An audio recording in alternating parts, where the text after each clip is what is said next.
Some days, life doesn't unravel, it erupts.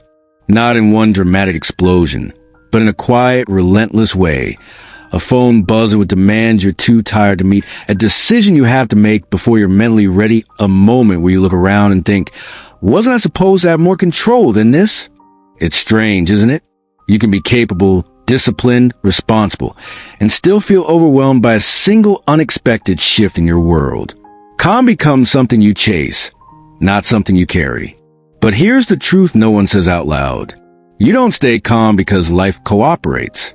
You stay calm because you learn how to hold steady even when everything else shakes. And that is the psychology of inner stability. Staying calm when life feels chaotic isn't about pretending things are fine.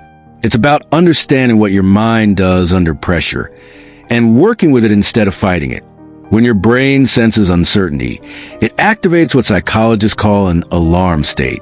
Not necessarily fear, not necessarily danger, just too much, too fast. Your breathing changes. Your thoughts race ahead of your reality.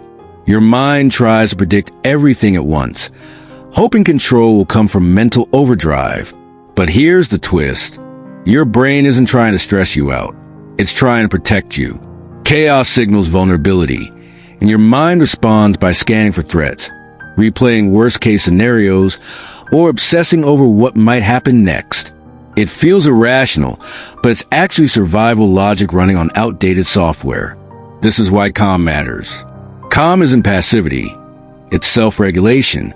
It's a psychological skill that lets you slow the internal storm so you can respond instead of react. And when you understand the mechanics behind that storm, you stop being afraid of it. There are two major psychological forces that quietly determine whether you crumble under pressure or stay composed: cognitive overload and perceived loss of control. Let's start with cognitive overload. Your mind is built to handle a few streams of information at a time. But when life becomes unpredictable, your brain expands the workload. Suddenly you're juggling emotions, responsibilities, memories, fears, expectations, all at once. It's the mental equivalent of trying to carry a dozen fragile items with no bag. Something is going to slip. Psychologists describe this as limited cognitive bandwidth. When you exceed it, the world feels louder, heavier, faster. A single inconvenience feels like an attack. A small task feels impossible. A normal conversation feels draining. Imagine someone sitting in their car after a long day, hands on the steering wheel, unable to turn the key. Nothing is actually wrong, but their mind is over capacity. That moment of stillness isn't laziness. It's the brain using an emergency brake to prevent a shutdown. Now the second force, perceived loss of control. This isn't about actual control. It's about the feeling of control. Humans function best when they believe their actions have influence. When that belief weakens, anxiety rises. Picture this.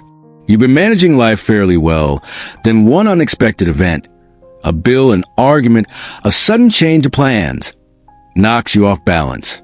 Not because the event is catastrophic, but because it interrupts your psychological rhythm.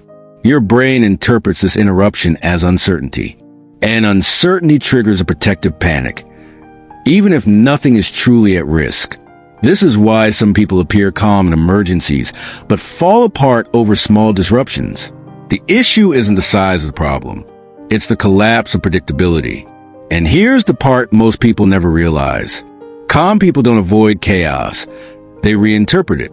Instead of thinking, everything is falling apart, their mind leans toward, this moment is unfamiliar, but it's workable. They shift from catastrophizing to breaking things into manageable parts. They slow down their breathing to interrupt the panic response. They anchor themselves to something concrete, a step, a decision, a boundary, a single next action. They know that when your brain feels overwhelmed, the most powerful move is to shrink the moment, not the problem, just the moment. If you've ever seen someone speak softly during an argument or stay steady during a crisis, while everyone else spirals, it's not because they're unaffected. It's because they've learned the psychology of internal pacing. They regulate their nervous system before they try to regulate their life. Staying calm when life feels out of control isn't a personality trait. It's a trained response, a combination of mindset, awareness, and deliberate practice. Once you understand how your mind reacts to pressure, you can start shaping that reaction instead of surrendering to it. Next, we'll go deeper into the tools, the psychological shifts that allow you to slow chaos down, reframe uncertainty, and rebuild your sense of control from the inside out. Not by escaping challenges, but by changing the way you move through them. There's another layer beneath overwhelm, subtle, often invisible, and it shapes how we handle chaos far more than we realize. It's the psychology of identity under pressure. Some people fall apart not because the situation is truly unmanageable, but because it threatens the image they have of themselves. The perfectionist who prides themselves on competence feels sudden shame when they can't keep up. The caretaker who's always strong for others panics when they need help. The independent one feels trapped when they have to rely on someone else. It's not the moment they fear. It's the version of themselves they think they're not allowed to be. Psychologists call this self-discrepancy, the tension between who you are right now and who you believe you're supposed to be. That tension acts like internal static. It scrambles your thoughts, tightens your body, and steals your calm long before the actual problem does. Then there's future overload, a pattern where the mind tries to calculate every possible outcome at once. It's the impulse to mentally sprint into tomorrow, because today feels too unstable. What if this gets worse? What if I can't fix it? What if everything changes? Your nervous system mistakes imagination for reality. You start reacting scenarios that never happen and may never happen, with the same intensity you'd have for real danger. But there's a different type of person too, the internal compartmentalizer. They don't get calmer because their life is easier. They get calmer because their mind has learned how to slice chaos into sections. They instinctively separate what's emotional from what's factual, what needs attention now from what can wait, what belongs to them from what belongs to the world. They're not detached. They're organized from the inside out. And then there's a hidden avoider, the one who appears calm but is actually suppressing everything. Their version of calm is quiet but brittle. On the surface, they seem unbothered. Underneath, they're carrying unprocessed tension like a weight strapped to their chest. Their body knows what their mind refuses to admit. They hold their breath. They clench their jaw. They walk around with nervous systems stuck in a frozen state, mistaking silence for peace. All these variations share one truth. When life feels out of control, your behavior isn't random. It's a psychological survival pattern shaped by identity, fear, memory, and expectation. The good news? Patterns can change once you see them clearly. There's something profoundly human about wanting to stay calm when everything around you tilts off balance. It's not just about composure. It's about longing to feel grounded in a world that constantly tests your center. Chaos, in many ways, exposes our emotional architecture. It shows what we lean on and what we run from.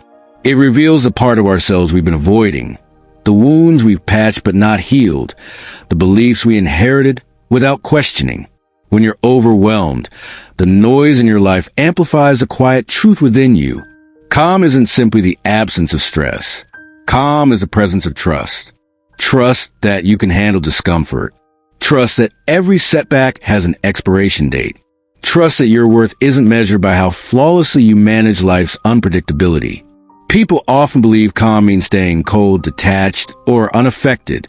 But real calm is emotional intelligence at work, the ability to feel deeply without losing yourself in the feeling.